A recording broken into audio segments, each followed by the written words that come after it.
Seorang calon dokter spesialis anestesi, Priguna Anugrah Pratama, harus berurusan dengan hukum akibat dugaan kejahatan seksual yang diperbuatnya. Tersangka seperti memanfaatkan kesempatan dalam kesempitan.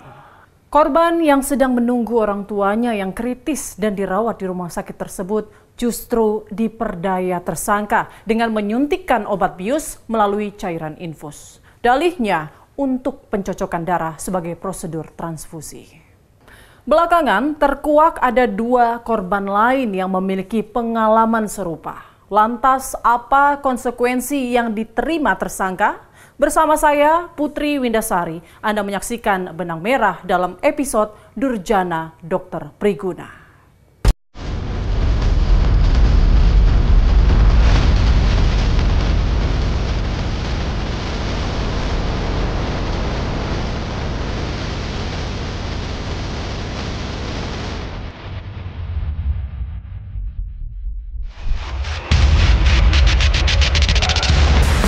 Priguna Anugrah Pratama alias PAP sepertinya harus mengubur mimpi menjadi dokter ahli anestesi yang tengah dirintisnya. Tindakan bodoh dan kekerasan seksual yang diperbuatnya terhadap seorang perempuan berinisial FH usia 21 tahun menyeretnya ke persoalan hukum serius. Tindak kriminal itu ia lakukan 18 Maret 2025 lalu. Bak memanfaatkan kesempatan dalam kesempitan. Pada dini hari itu, tersangka melihat korban sedang menunggu ayahnya yang tengah kritis dan dirawat di Rumah Sakit Hasan Sadikin, Bandung, Jawa Barat. Demi memperdaya korban, tersangka lalu berdalih hendak melakukan cross-match atau kecocokan jenis golongan darah yang akan ditransfusikan kepada penerima. Pelaku kemudian mengajak korban ke lantai 7 gedung MCHC di rumah sakit tersebut. Korban yang tak menaruh curiga lantas mengiyakan saja permintaan tersangka, termasuk ketika tersangka memintanya ganti pakaian dengan baju operasi. Aksi PAP sebenarnya bukan tanpa kejanggalan. Hal tak lumrah itu diantaranya saat tersangka meminta korban menjalani transfusi darah tanpa didampingi keluarga. Sedangkan kala itu waktu sudah menunjukkan pukul 1 dini hari. Tanpa disadari bahaya mengintai korban. Tersangka pun lalu melancarkan aksi tercelanya. Dan singkat kejadian pada tanggal 18 Maret tahun 2025 sekitar pukul 01 WIB, tersangka meminta korban untuk diambil darah dan membawa korban dari ruang IGD ke gedung MCHC lantai 7 pada pukul 01 WIB. Jadi jam 1 dini hari. Dan meminta korban untuk tidak ditemani oleh adiknya. Dan setelah sampai di ruang nomor 711, tersangka meminta korban untuk mengganti pakaian dengan baju operasi warna hijau dan meminta korban untuk melepas baju dan celananya. Tersangka memasukkan jarum ke bagian tangan kiri dan tangan korban kurang lebih 15 kali. Percobaan kemudian menghubungkan jarum tersebut ke selang infus. Setelah itu tersangka menyuntikkan cairan bening ke selang infus tersebut dan beberapa menit kemudian korban melaksanakan transfusi lalu tidak sadarkan diri. Terang saja korban merasa pusing dan tak sadarkan diri. Sebab cairan yang disuntikan dokter PAP melalui selang infus tersebut adalah midazolam, yakni obat penenang yang jamak digunakan sebelum tindakan operasi. Bahkan tersangka juga sempat menyuntik tangan korban hingga 15 kali sampai korban kemudian tak sadarkan diri. Saat sadar sekitar pukul 4 dini hari, korban merasa nyeri di bagian tubuhnya. Korban pun melaporkan kejadian itu kepada pihak berwajib. Di lokasi kejadian perkara, polisi menemukan beberapa barang bukti seperti 2 set infus, 12 jarum suntik, hingga alat kontrasepsi. Semua barang bukti sudah diamankan untuk keperluan uji DNA dan pengungkapan perkara secara utuh. Setelah tersadar, korban diminta untuk berganti pakaian kembali dan diantar sampai lantai 1 di gedung MCHC. Setelah sampai ke ruang IGD, korban baru sadar bahwa pada saat itu sudah pukul 04.00 WIB. Lalu korban bercerita kepada ibunya bahwa tersangka mengambil darah dengan 15 kali percobaan dan memasukkan cairan bening ke dalam selang infus yang membuat korban tidak sadarkan diri. Kemudian saat korban buang air kecil, korban merasakan perih di bagian tertentu yang terkena air. Kemudian dari hasil penyelidikan dan penyidikan ini, kita telah mengamankan barang bukti yang sudah tergelar di depan kami ini. Ini terdiri dari 2 buah infus full set, kemudian 2 buah sarung tangan, 7 buah suntikan, ini ada lengkap semua di sini. Kemudian 12 buah jarum suntik, 1 buah kondom, 2 buah obat merek Propofol, ya, 2 buah obat merek Mitadin, Midazolam HCI, kemudian 2 buah obat merek Fentanyl. Sulit dibayangkan seperti apa situasi yang melingkupi TKP saat kejadian dini hari itu. Berselimut sunyi, pelaku seakan leluasa memperdaya korban tanpa ada saksi mata.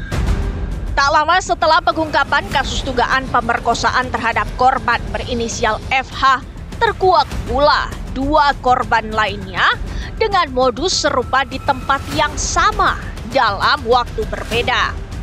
2 korban itu merupakan pasien tersangka Dr. PPDS PAP.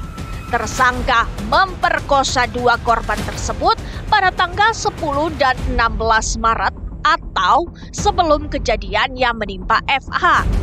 Dengan demikian, hanya dalam rentang sepekan, ada 3 wanita yang menjadi korban dugaan pemerkosaan oleh tersangka. Ya, jadi awalnya bersama dengan dokter yang lain, kemudian dia menghubungi pasiennya dengan alasannya pertama akan melakukan ujian anestesi. Kemudian pasien dipanggil, dibawa ke ruangan yang sama dengan korban ketiga. Yang kedua kali itu korban dengan alasan akan dilakukan uji alergi terhadap obat bius. Sebenarnya pada saat pelayanan terhadap pasien itu sama-sama, tapi pada saat melakukan aksinya dia menghubungi pasien itu sendiri. Maksudnya di dalam ruangannya itu dia sendiri saja sama pasien atau ada dokter penanggung jawabnya itu? Karena dia masih statusnya. Jadi pada awal pelayanan terhadap pasien ini dia sama-sama dengan pasien ini melakukan konsultasi dan sebagainya. Tetapi pada saat dia melakukan aksinya dia sendiri. Komandan, yang 2 pelapor baru ini udah resmi melapor atau hanya diperiksa aja atau gimana? Nanti kita periksa tambahan sebagai korban, sehingga nanti kita akan terapkan pasal perbuatan berulang terhadap tersangka. Kasus ini dapat terungkap cepat lantaran korban berani bicara lantang, setidaknya di lingkungan keluarganya. Visum yang dilakukan korban membantu aparat meringkus si pelaku bejat.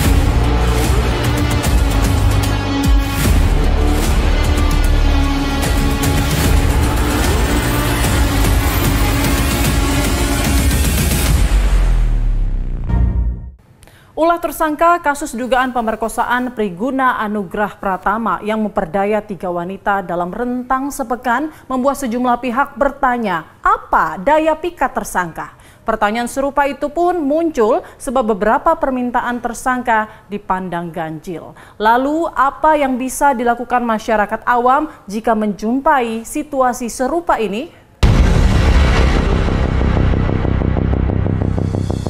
Tersangka kasus dugaan pelecehan seksual Dr. Priguna Anugrah Pratama seperti memiliki daya magis menghipnotis 3 korbannya. Diyakini tersangka tidaklah serampangan membidik calon korbannya. Sebab salah-salah malah bisa jadi bumerang buat dirinya. Pengalaman tersangka berjumpa banyak pasien dengan beragam tipikal ditengarai, sedikit banyak mengasah kelihayan mengincar target. Sebetulnya kalau tersangka mencari korbannya itu random aja dia. Random, dia dengan berbagai dalih, kemudian berusaha menarik calon korbannya agar mau mengikuti apa kemauannya. Dari 3 kasus yang sudah kita lakukan pemeriksaan dari keterangan korban, itu ada yang dalihnya bahwa dia akan melakukan analisa anestesi terhadap korban. Bermodal paras meyakinkan, ditopang ragawi yang terbilang ideal di mata sebagian orang, plus berpredikat dokter, Priguna boleh jadi tidak kesulitan mengelabui calon mangsanya. Kalaupun untayan bujuk rayunya tak mempan, alasan medis bisa jadi pilihan. Kalau kita bicara tentang motif mengapa seseorang melakukan kekerasan seksual, termasuk perkosaan, ada banyak. Penjelasan yang paling utama adalah terkait dengan kontrol atau kendali, unjuk kebolehan, unjuk kemampuan bahwa saya bisa menguasai pihak lain, saya bisa mengendalikan pihak yang bergantung hidupnya pada diri saya dan sejenisnya. Begitu calon mangsa mulai masuk perangkap, perlahan Priguna melancarkan jerat-jeratnya. Seperti meminta calon korban agar bersedia berduaan saja dengan tersangka. Priguna yang disebut memahami situasi lingkungan di sekelilingnya dengan baik, lantas mengarahkan korban-korbannya ke tempat yang sekiranya tidak menarik perhatian banyak orang. Selain tempat, kapan waktu yang tepat untuk beraksi tampaknya juga menjadi pertimbangan tersangka. Jadi kalau cara mikatnya itu dia berusaha meyakinkan korban-korbannya ini. Mungkin dari catatan medis, seperti korban dalam catatan medis itu bahwa dia mengalami semacam alergi terhadap obat bius, sehingga meyakinkan si korban bahwa perlu dilakukan untuk tes terhadap alerginya, sejauh mana alergi daripada korban ini dengan obat bius. Kemudian untuk ruangan, itu dari beberapa kasus itu, 3 kasus yang sudah kita lakukan pemeriksaan itu, ruangannya itu saja. Karena memang di ruangan itu kan, itu ruangan masih baru, belum pakai, sehingga otomatis di situ penjagaan juga masih longgar, pengawasan masih longgar di ruangan itu. Kemudian dia, cara masuknya juga kadang dari depan, kadang dari tangga darurat di situ. Mungkin dia sudah survei, barangkali di situ mungkin ruangan yang paling longgar pengawasan, karena memang belum ada pasien di situ ya, dan ruangan itu memang belum digunakan sama sekali. Bukti kemarin dari kita lakukan olah TKP ulang itu, semua ruangannya di lantai itu memang belum dipakai untuk perawatan pasien. Saat tersangka mendapat keyakinan penuh bahwa calon korban tidak mungkin kabur dari perangkapnya, disitulah momen yang ditunggu Priguna. Tanpa sepengetahuan calon korbannya, tersangka memasukkan obat bius yang membuatnya tak sadarkan diri. Tersangka pun leluasa melancarkan aksi bejatnya. Contoh satu korban yang kita lakukan pemeriksaannya, yang terakhir yang melakukan itu kan kebetulan keluarganya sedang dirawat. Kemudian dengan alasan bahwa akan dilakukan tindakan, kemudian akan mengambil sampel darahnya, yang dimana kemudian pasien sendiri dalam kondisi kritis, kemudian dengan dalih bahwa cukup keluarganya saja akan dilakukan pengambilan sampel darah. Nah, kebetulan juga mungkin keluarganya kurang mengerti barangkali, kemudian juga dalam kondisi yang mungkin panik dan sebagainya karena orang tua dirawat, sehingga dia mengikuti kemauan daripada si pelaku ini. Priguna boleh jadi tidak menyangka bila ulah tercelanya bakal terbongkar. Keberanian salah satu korban berinisial FH menceritakan kegelisahan usai mendapat perlakuan keji tersangka menjadi pintu masuk petugas membongkar kasus ini. Tidak sekedar melapor, korban juga membekali diri dengan hasil visum untuk menguatkan laporannya itu. Korban sendiri pada saat selesai dia dibius, pada saat siuman, kemudian dia pusing, kemudian kembali keluarganya, dan pada saat akan buang air kecil dia merasa sakit di alat vitalnya. Kemudian dia melaporkan keluarganya, kemudian keluarganya melaporkan ke pihak rumah sakit, sehingga pihak rumah sakit kemudian mengambil swab dan ditemukan ada dugaan kekerasan seksual. Berkaca dari kasus dugaan kekerasan seksual yang dilakukan Priguna, beberapa langkah antisipasi dapat ditempuh agar masyarakat lebih awas dan kejadian serupa tidak terulang. Ya, saya kira mungkin masyarakat tidak perlu khawatir dengan kejadian ini. Ya, apabila mungkin dirawat dan sebagainya di rumah sakit, apabila ada permintaan-permintaan yang di luar prosedur, mungkin bisa konfirmasi dengan dokter penanggung jawab atau dengan pihak rumah sakit langsung.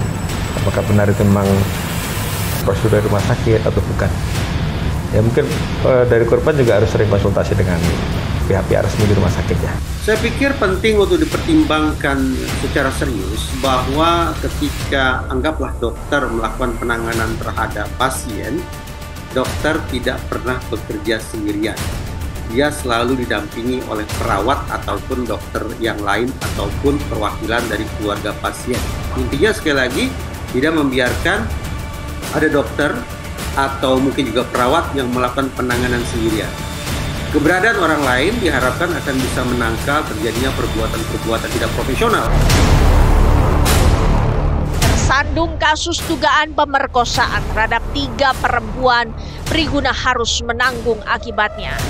Kini, Priguna tampaknya harus melupakan mimpi menjadi dokter ahli anestesi setelah pihak kampus memecatnya dari peserta program pendidikan dokter spesialis.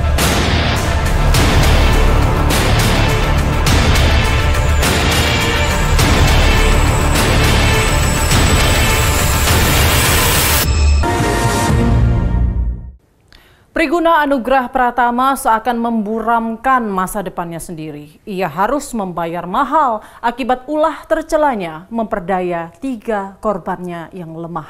Mimpi menjadi dokter ahli anestesi pun seketika menguap.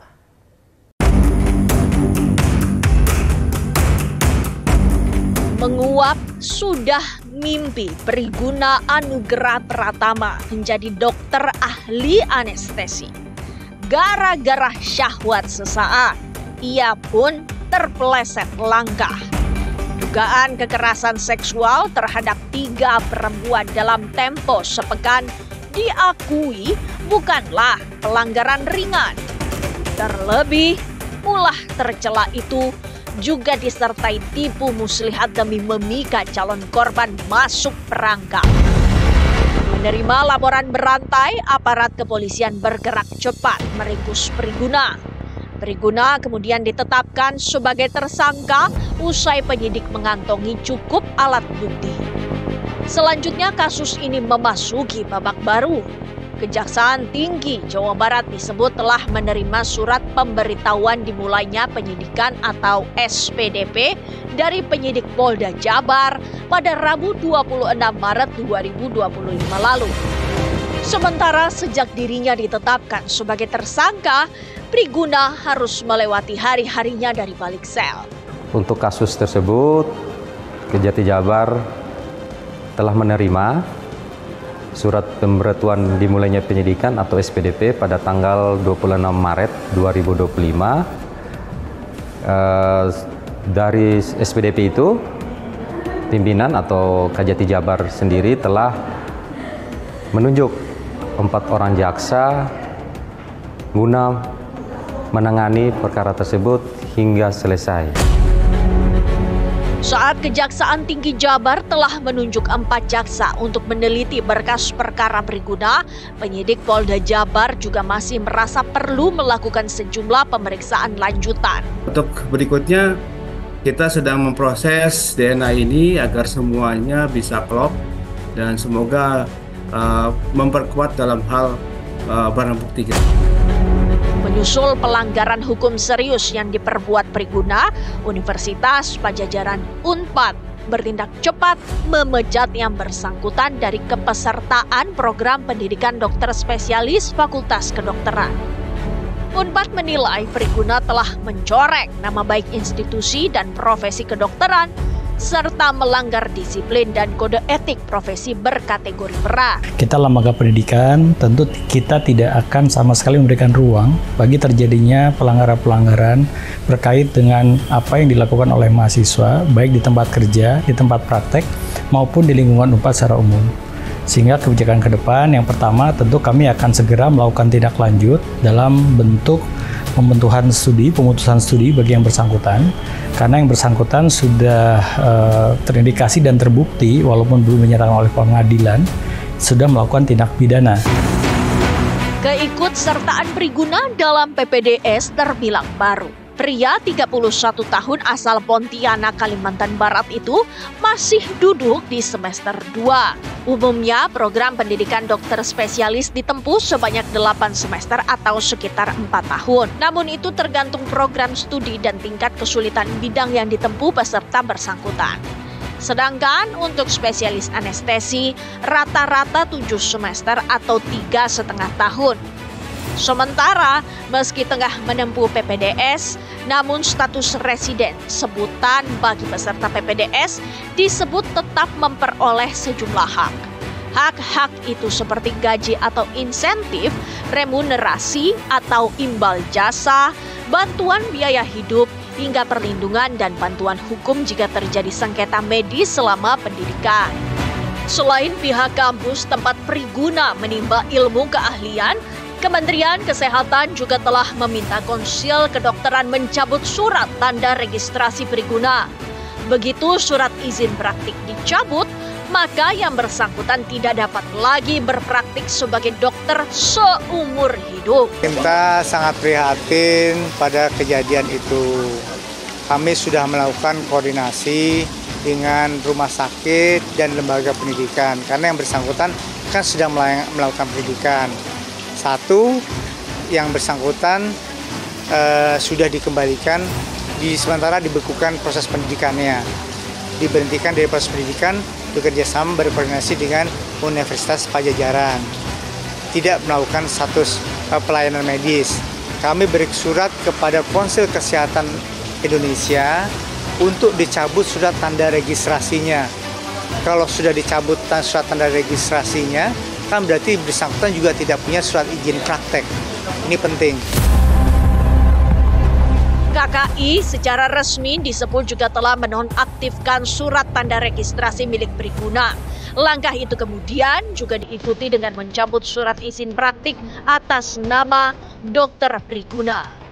Kendati prospek jebolan anestesi disebut tidak terlalu luas, namun bidang ini boleh dibilang cukup menjanjikan. Di Indonesia sendiri, banyak rumah sakit yang memerlukan tenaga ahli anestesi. Selain rumah sakit, asistensi ahli anestesi juga dibutuhkan di sejumlah klinik seperti klinik gigi maupun kecantikan.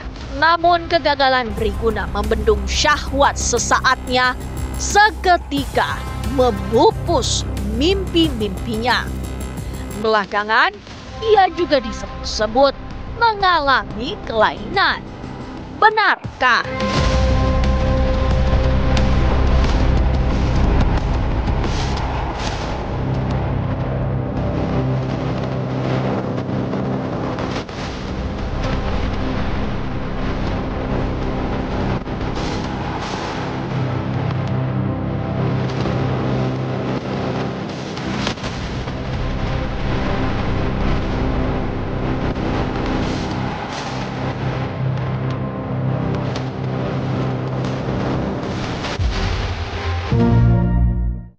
Di balik dugaan pemerkosaan yang diperbuatnya, tersangka Priguna Anugrah Pratama juga disebut-sebut terindikasi mengidap kelainan seksual. Alasan yang melandasinya, tersangka memiliki modus serupa terhadap ketiga korbannya, yakni membuat mereka tak berdaya dengan cara membiusnya. Apakah dalih kelainan itu cukup kuat dan bagaimana membuktikannya?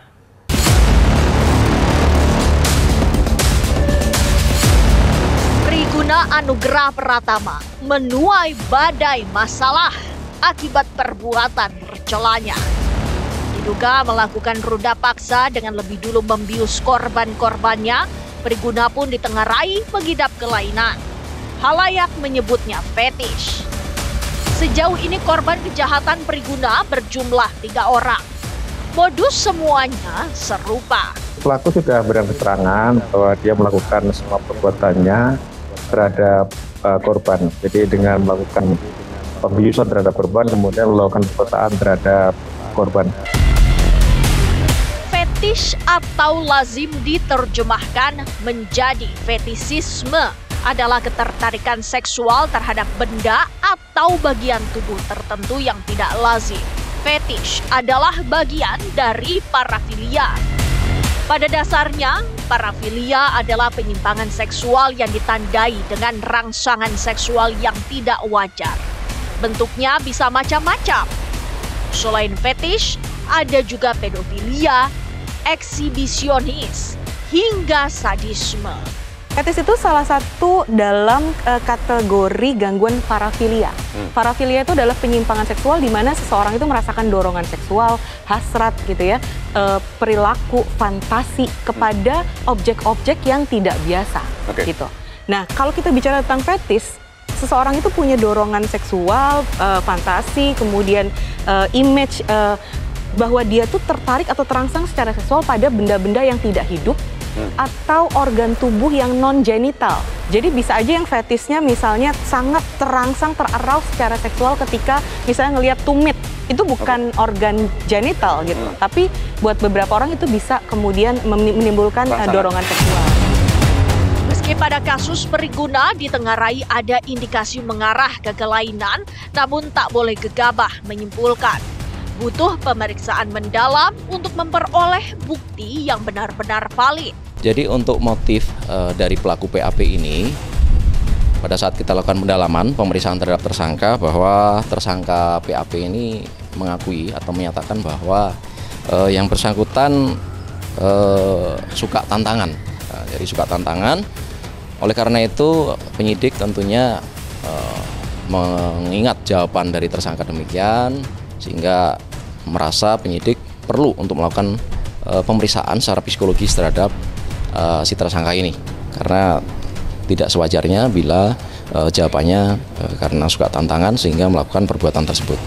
Nah, kalau benar seperti apa yang berita yang beredar bahwa fetishnya ini terhadap orang yang pingsan, ya, orang yang pingsan itu apa sih kondisinya tidak berdaya, tidak mampu melakukan perlawanan.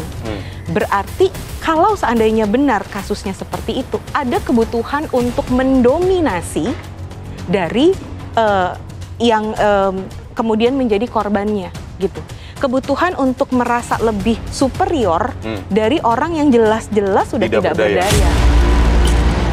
Walau disadari parafilia sebagai bentuk penyimpangan dan celakanya juga berpotensi mengancam keselamatan orang lain, namun penyebab pasti masih sulit dijelaskan secara gamblang. Apa yang membuat seseorang itu mengalami gangguan parafilia sampai detik ini tuh belum bisa dirangkum gitu. Kira-kira penyebabnya pastinya tuh apa saja. Tetapi biasanya klien-klien yang mengalami gangguan parafilia ini, karena fetish adalah salah satu termasuk gangguan parafilia, itu biasanya juga klien-klien yang memiliki kesulitan dalam meregulasi, mengontrol dorongan-dorongan diri. Jika bercermin dari kasus Periguna, menurut pengakuannya, kelainan itu muncul justru ketika ia menjalani program pendidikan dokter spesialis. Periguna sendiri diketahui telah menikah, artinya saluran untuk memenuhi kebutuhan biologis secara sah itu ada. Di luar itu, mungkinkah faktor stres atau trauma di masa lalu menjadi salah satu pencetusnya? Assessment yang lengkap ya terhadap individu yang bersangkutan. Tetapi kalau mendengar statement seperti itu, rasanya banyak data yang perlu dieksplorasi. Ya, mungkin dengan tingkat stres yang tinggi sebagai dokter yang mengambil spesialis, mungkin itu kemudian menjadi sumber stresor tambahan. Tetapi apakah fetishnya itu baru muncul ketika itu? Rasanya mungkin itu perlu dieksplorasi lagi. Pengakuan Periguna yang menyebut bahwa kelainan seksual yang ia alami justru ketika menjalani PPDS tak pelak mengundang tanya sebagian halayak. Sebab, bukankah ketika seseorang hendak menempuh pendidikan keahlian diharuskan lulus psikotes? Sedangkan semakin ke sini, kelainan yang dialami Periguna sudah menjurus ke arah gangguan yang sewaktu-waktu dapat mengancam keselamatan orang lain maupun diri sendiri. Gangguan adalah ketika yang dialami tersebut sudah membahayakan buat dirinya dan orang lain. Apakah di tes itu kemudian nggak kelihatan? Ya tergantung tesnya itu mencakup area tersebut atau tidak. Nah, biasanya orang-orang yang punya penyimpangan seksual cenderung akan menyembunyikan. Setiap penyakit memiliki obatnya atau cara menyembuhkannya, kecuali penuaan. Begitupun dengan fetish. Persoalannya, ketika fetis telah mengarah kepada gangguan, maka penyembuhannya justru butuh perjuangan. Jadi tes psikologi itu semua tuh ada tujuannya. Nah, saya nggak tahu apakah yang dilaksanakan pada saat mau masuk ke kedokteran dan sebagainya itu kemudian mencakup area tersebut. Karena kalau kita bicara tentang preferensi seksual ya, bisa saja seseorang punya fetis tetapi belum tentu gangguan. Ketika itu sudah mengganggu fungsi kehidupan dan sudah membahayakan untuk dirinya dan orang lain. Bisa disembuhkan atau tidak tergantung makna dari sembuhnya. Kalau makna dari sembuhnya dorongannya hilang sama sekali mungkin tidak. Tapi yang bisa dilakukan adalah klien memahami kapan dorongan itu muncul, pada situasi apa, dan klien bisa memilih pendekatan atau strategi yang berbeda supaya dorongannya itu kemudian tidak membahayakan dirinya dan orang lain. Itu fungsi dari terapi. Entah apa yang kini menyesaki benak Priguna Anugrah Pratama menyusul berentengnya persoalan yang membelitnya. Ia pun harus menyisihkan ruang kosong di kepalanya agar tetap sanggup berpikir jernih saat menjalani proses hukum selanjutnya.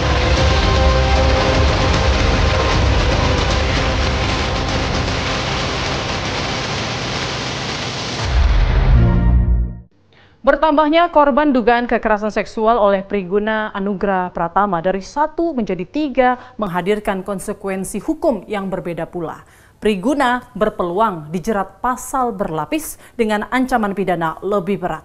Lantas adakah konsekuensi hukum lainnya? Saya Putri Windasari pamit undur diri. Sampai jumpa.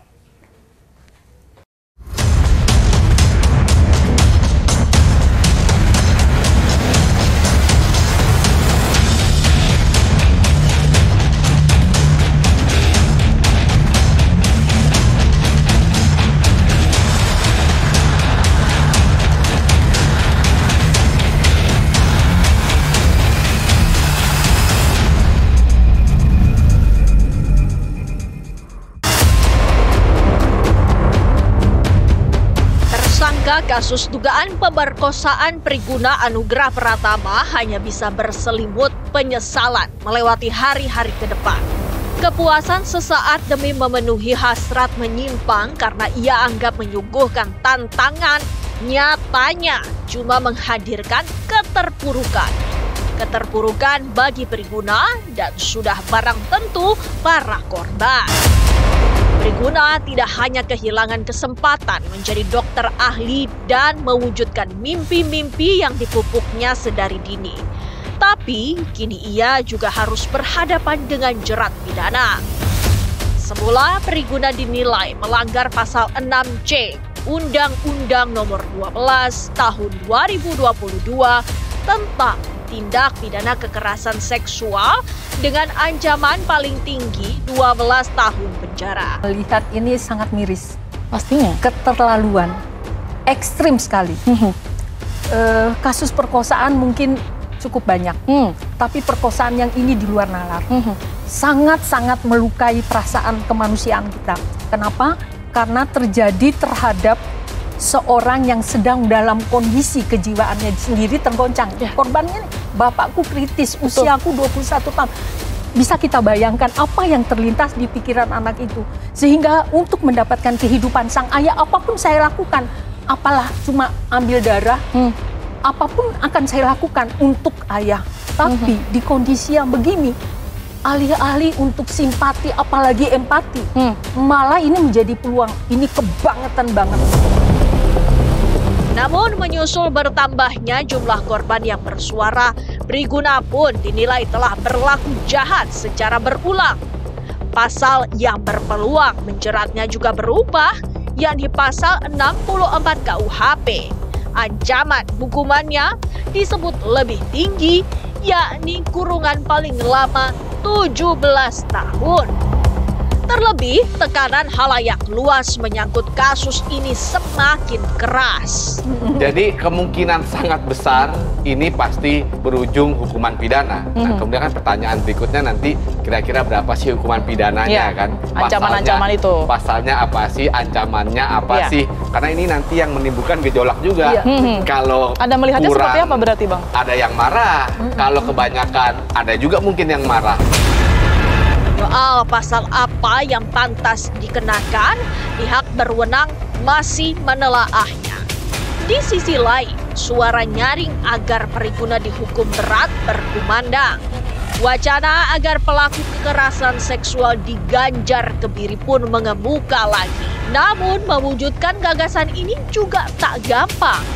Di sejumlah negara yang menerapkan kebiri, sanksi tersebut diberikan atas permintaan pelaku secara sadar. Tataran yang paling mendasar yang membuat efektivitas kebiri itu tinggi bukan semata-mata pada perlakuan terhadap fisik si predator, tapi kebiri dilakukan berdasarkan permintaan si predator. Permintaan mengindikasikan bahwa cara berpikir si predator sudah terkoreksi. Dihadapkan pada sederet konsekuensi hukum serius, suara bernada lain berhembus, menyebut Priguna mengidap kelainan. Dalih ini dipandang berpeluang menghindarkan Priguna dari ancaman kurungan menjadi pemulihan alias rehabilitasi. Namun, temuan di lapangan mengungkapkan sebaliknya. Priguna dianggap dalam kondisi kesadaran diri penuh saat melakukan kejahatan seksual terhadap korban-korbannya itu. Sekarang ada istilah gangguan kelainan seksual begitu ya? Kelainan seksual atau kelainan apapun. Bagi saya, psikologi forensik itu justru untuk mencari pembuktian tambahan apakah orang ini masih layak menyandang profesi dokter. Karena sudah tidak bisa diharapkan seperti itu. Dengan rangkaian manipulasi yang sangat terencana, ini bisa terungkap. Pertama, apresiasi kita kepada korban. Korban berani speak up di tengah kondisi dia yang sedang terpuruk. Terpuruk karena kondisi ayah, terpuruk pula karena tereksploitasi seperti itu. Kemudian yang kedua, apresiasi saya kepada rumah sakit. Karena begitu korban melapor, segera setelah itu sehingga kita bisa mendapatkan barang bukti yang menurut saya sangat cukup untuk pembuktian di pengadilan. Biasanya kasus perkosaan itu persoalannya di alat bukti. Di alat bukti? Ya, barang bukti awal yang bisa beralih menjadi alat bukti. Acap kali tidak ditemukan, acap kali hilang, acap kali habis. Satu-satunya alat justifikasi dalam tanda petik ya adalah mungkin plea for insanity atau tadi pasal 44 seperti Ibu Jenderal katakan, yaitu adanya ketidakmampuan mentalnya untuk memahami apa yang dia perbuat. Tapi kan ini sebaliknya, ini kan metodologis ya. Pertama dia dokter itu dulu, ya, artinya dia very educated. Yang kedua metodologis kan, dia sudah menyiapkan prosesnya, menyiapkan ruangannya, dia ada obat biusnya, dan dia lakukan bukan sekali dugaannya kan, korbannya bukan sekali. Artinya dan bertambah ya korbannya plea for ya. insanity itu bahasa literaturnya ya. Sederhananya adalah dia mengaku gila gitu ya, sehingga dia tidak bisa dipertanggungjawabkan itu perbuatannya itu ya sangat kecil ya, dan sangat tidak rasional. Karena yang terjadi adalah sebaliknya, dia in control dengan metodologi tertentu itu ya, dia melakukan satu perbuatan secara metodologis, itu artinya dia kan in control terhadap perbuatannya. Tadi kalau bahasa kedokteran dari Pak Dokter, dia mempunyai kemampuan kognitif. Kita melihat kapasitas mentalnya, kapasitas kognitifnya. Meskipun ada diagnosis kelainan seksual atau apa, tapi kalau kapasitas mentalnya, kognitifnya jalan, dihukum. Kasus dugaan kekerasan seksual yang dilakukan Dokter Residen Priguna Anugrah Pratama seakan membuka mata. Dunia medis tanah air butuh koreksi di sana-sini menyangkut banyak hal. Sudah semestinya memandang seorang dokter tidak sekadar dari sisi keilmuan dan kepandaian semata, tetapi juga dari segi moral dan etika.